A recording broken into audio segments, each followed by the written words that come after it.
functioning like a beast. Lah, apa yang kita akan buat pada hari ini adalah sebenarnya kita menggunakan kita nak test uji kaji whether this AP, nampak tu yang atas tu, yang kecil tu, ya, small kecil yang tak ada antena tu.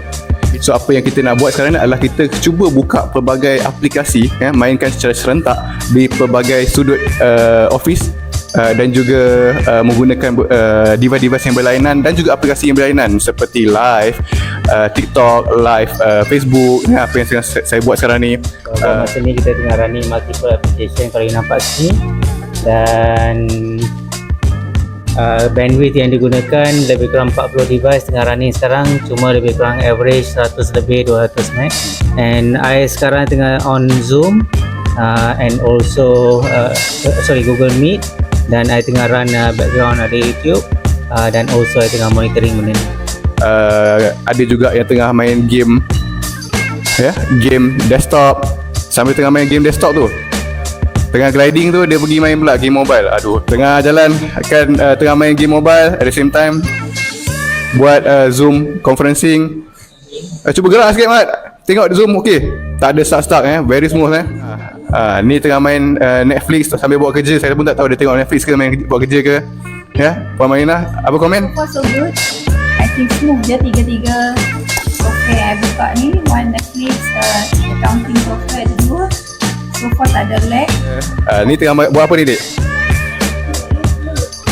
Tengok YouTube. Tengok YouTube. Tengok YouTube saya makan, tak ada masalah. Kita tengok pula dekat luar ni pelbagai peranti yang tengah dimainkan. Ya, abang ni pun tengah buat live. Saya pun tak tahu dia live gimana. Ya, baru banyak peranti tengah main. Apple TV. Yang ni YouTube. Apple TV. Loading. Ni YouTube full resolution. Okay, ni device tengah main lagi. Saya tak tahu, semua sekali hampir 40 device ni, 40 lebih kot. Ni tengah main game. So far smooth. Ada kena tembak dulu daripada ni. Tak ada peluru macam tiba-tiba stuck kat tengah udara.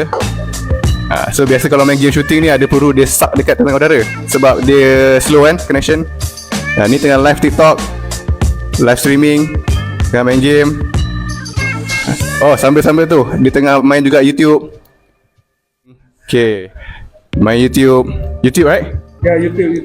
Okay, so yang ni kita tengah gunakan konsol PS4, main menggunakan server, masuk ke internet. Ni abang ni pula tengah Netflix, tengah buat kerja, bawa banyak device lah, macam apa dah.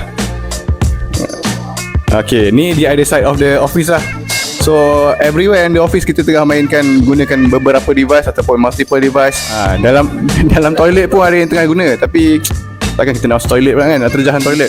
We are talking about the experience bila you main multiple application. So kita menawarkan servis ataupun satu pengalaman yang tak ada masalah. Tak adalah kita macam tiba-tiba drop line, lagging tengah-tengah Zoom meeting kan. So this is what we offer. Ini